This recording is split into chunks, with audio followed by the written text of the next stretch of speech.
Hi friends, welcome to my channel. ఈరోజు నేను రాఖీ తయారు చేస్తున్నానండి. ఇలా ఏదైనా కాంపిటీషన్లో ఇలా బియ్యంతో చేస్తే మీకే ఫస్ట్ ప్రైజ్ వస్తుందండి. మీరు కూడా ఇలా ట్రై చేయండి. చూడండి, ఫస్ట్ అయితే నేను కావాల్సిన ఐటమ్స్ అండి ఇవన్నీ తీసుకున్నాను. ఫస్ట్ అయితే బియ్యాన్ని అయితే ఇలా కలర్స్తో కలుపుకొని పెట్టుకున్నానండి. ఒక 10 మినిట్స్ అయితే ఫస్ట్ పెట్టుకొని ఉంచుకోవాలి. ఉంచుకుంటే అవి కొంచెము డ్రై అవుతాయి కదా. అగరబత్తులు అట్ట ఉంటుంది కదా, అట్టనైతే తీసుకోవాలండి. తీసుకొని మన వాటర్ బాటిల్ కప్పు ఉంటుంది కదా, దాని సైజ్ అయితే తీసుకున్నాను. మీకు పెద్దగా కావాలంటే 3 లైన్స్ వేసుకోండి. ఈ బియ్యాన్ని వేసుకుంటే బాగుంటుంది చూడడానికి. నేనైతే మరీ లావుగా ఉండే అట్ట అయితే తీసుకోకూడదండి. ఈ ఊదెత్తులు కట్ట అట్ట అయితే చిన్నగా సన్నంగా ఉంటుంది కదా, పలచగా. అందుకోసమని తీసుకున్నానండి. తీసుకొని చూడండి, దీన్ని కరెక్ట్గా కట్ చేసుకోవాలి. మనము బాటిల్ కప్పుతో గీసాం కదా, దాని ప్రకారమే అలా కట్ చేసుకోవాలండి. మొత్తము కరెక్ట్గా రౌండ్గా వచ్చేటట్లు చేసుకోవాలి. చేసుకుంటే బాగుంటుందండి చూడడానికి అయితే. చూడండి, ఫస్ట్ అయితే దీని చుట్టూరా గమ్ పెట్టాలండి. గమ్ పెడితే బాగుంటుంది, బాగా అంటుతుంది కదా. చూడండి, అలా కలుపుకున్నానండి. నేనైతే కలుపుకొని 2 కలర్స్ కలుపుకున్నాను, పింక్ అండ్ బ్లూ. ఇదైతే ఒక 10 మినిట్స్ 5 మినిట్స్ అయితే అలా డ్రై అవ్వాలండి. చుట్టూ గమ్ పెట్టుకున్నానండి. గమ్ పెట్టుకొని దీనిపైన మనము ఇప్పుడు మనం ఏ కలర్ కావాలంటే ఆ కలర్ అలా చేసుకోవాలండి. ఇంకా మనము ఫ్లాగ్ లాగా, ఇండియన్ ఫ్లాగ్ లాగా కావాలంటే అలా 3 కలర్స్ పెట్టి కూడా చేసుకోవచ్చు. అప్పుడు మనం కొంచెం పెద్ద సైజుగా అట్ట తీసుకోవాలండి. తీసుకొని పెట్టుకోవాలి. పెట్టుకుంటే బాగుంటుంది. దీనికైతే నేను బాస్మతి రైస్ తీసుకున్నానండి. బాస్మతి రైస్తో అయితే చాలా పొడవుగా వస్తాయి కదా, చాలా బాగుంటాయి చూడడానికని నేనైతే బాస్మతి రైస్ తీసుకొని కొంచెమే కలర్ కలుపుకొని పెట్టుకున్నాను. దీన్ని మొత్తము ఇలా చిన్న గమ్ముతో ఫస్ట్ మనము ఈ బ్రష్ ఉంటుంది కదా, ఈ బ్రష్కి కొంచెం గమ్ము అయితే అంటించి దాన్ని ఎలా పెట్టుకోవాలండి. చూడండి, మొత్తం చుట్టూ ఇలా బియ్యాన్ని మనం చేసుకోవాలి. ఎక్కువ తక్కువ వచ్చేటప్పుడు చూసుకొని మనం అడ్జస్ట్ చేసుకుంటూ పెట్టుకోవాలి. పెట్టుకుంటే నీట్గా వస్తుందండి. మనం సరిపోయినంత గ్లూ అయితే పెట్టుకోవాలి. మొత్తం పెట్టుకున్నాక ఒక 10 మినిట్స్ అయితే ఆరబెట్టుకుంటే మొత్తం ఎండిపోతుంది గ్లూ అంతా. చాలా బాగుంటుందండి. ఇలా చేసుకున్నారంటే మీకే ఫస్ట్ ప్రైజ్ అయితే కన్ఫామ్గా వస్తుంది. చూడండి, బియ్యంతో చేయడం అంటే బాగుంటుంది కదా చూడడానికి, అందుకోసమని అంటున్నాను. చూడండి, ఇలా మొత్తం అయితే ఇలా పెట్టుకోవాలి. స్లోగా 3 లైన్స్ పెట్టుకునే బాగుంటాయండి. 3 లైన్స్ అయినా ఇప్పుడు మనం పెట్టుకోవచ్చు.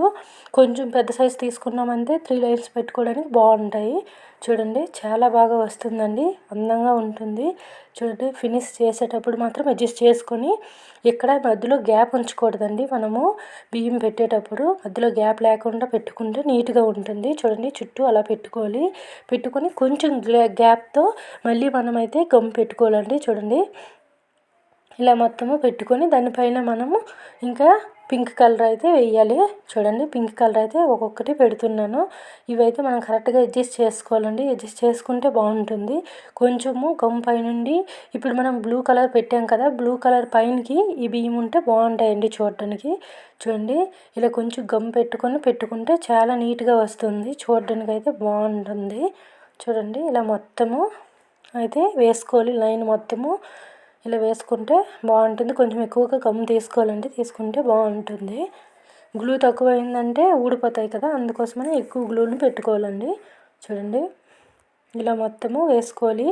స్లోగా వేయాలండి, కొంచెం టైం పడుతుంది. బియ్యం కదా, ఎక్కువ టైం పడుతుంది ఇలా వేసుకునేటప్పుడు.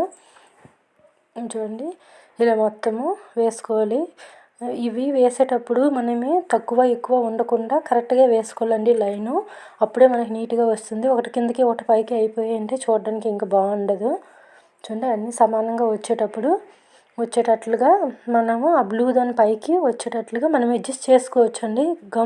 గ్లూ ఎండకు ముందలే మనము ఇలా చేసుకుంటే అడ్జస్ట్ చేసుకుంటే వచ్చేస్తుంది. చూడండి, లాస్ట్ ఫినిష్ ఇచ్చేటప్పుడు మాత్రం చాలా స్లోగా చేసుకోవాలి. చూడండి, ఇక్కడ బాగా అడ్జస్ట్ చేసుకుంటే సరిపోతుంది. వెనక వైపుకి తిప్పి బ్రష్ ఇలా అడ్జస్ట్ చేసుకోవాలండి. చేసుకుంటే నీట్గా వచ్చేస్తుంది. చూడండి, మొత్తం ఇలా అడ్జస్ట్ చేసుకున్నాను. చూడండి, చాలా బాగుంటుంది అయితే చూడడానికి మాత్రము. మధ్యలో అయితే పూసలు పెట్టుకుంటున్నానండి, మంచి లుక్ వస్తాయని. చూడండి, మనం కొంచెం ఈ గ్లూ పెట్టుకొని దానిపైన అవి ఒక్కొక్కటిగా పెట్టుకోవాలండి. ఇప్పుడు దీన్ని కూడా బెస్ట్తో యాడ్ చేసుకోవాలండి. చూడండి, చాలా బాగుంటుందండి. కొద్ది టైం ఆరేసరికి చాలా బాగుంటుంది. ఒక 10 మినిట్స్ ఆరితే సరిపోతుంది. చూడండి, మనము తడిదాని పైన మనం కలిపిస్తే మళ్ళీ అన్నీ వేరువేరుగా అయిపోతుంది. మనము కదపకుండా నెమ్మదిగా ఇవన్నీ పెట్టుకొని ఒక సైడ్కి పెట్టేయాలండి. పెట్టేస్తే ఒక 10 మినిట్స్ ఆరితే చాలా నీట్గా ఉంటుంది, మరి ఊడకుండా ఉంటాయి. చూడండి, చాలా బాగుంటుందండి చూడడానికి అయితే. మంచి లుక్ వస్తుంది. నార్మల్గా చూస్తే చాలా బాగుందండి. చూడండి, ఇలా మనం కరెక్ట్గా అడ్జస్ట్ చేసుకోవాలండి. మనకి ఎక్కడైనా వంకగా ఉన్నదంటే మనం అడ్జస్ట్ చేసుకుంటే నీట్గా వస్తుంది. ఇంకా వెనక వైపున ఇలా మనము అదే సైజు కప్పుతో గీసుకొని, చూడండి నార్మల్ పేపర్ ఉంటుంది కదా, దాన్ని అదే సైజుగా తీసుకోవాలండి. తీసుకొని దాన్ని కట్ చేసుకోవాలి. దానికన్నా కొంచెం తక్కువ కట్ చేసినా పర్లేదు, లేకపోతే సేమ్ సైజ్ అయినా మనకు బియ్యం పొడవుగా ఉన్నాయి కదా, బయటికి పేపర్ కనిపించకుండా ఉంటుంది. చూడండి, మొత్తము కట్ చేసుకోవాలి. కట్ చేసుకున్నాక మనమైతే నేనైతే ఊల్ తాడు తీసుకున్నానండి. ఊలు తీసుకొని దానికి సగానికి కొంచెము ఇలా గ్లూ పెట్టి దానిపైన తాడు పెట్టుకొని పైన మరి కొంచెం గ్లూ పెట్టాలండి. పెట్టేసి ఇప్పుడు మనం చేసింది ఉంది కదా రాగి, దాన్ని పైన పెట్టుకోవాలండి. పెట్టుకొని చూడండి, రెడీ అయిపోయింది. చాలా ఈజీగా ఉంటుందండి. పిల్లలైతే తొందరగా తయారు చేయగలుగుతారు.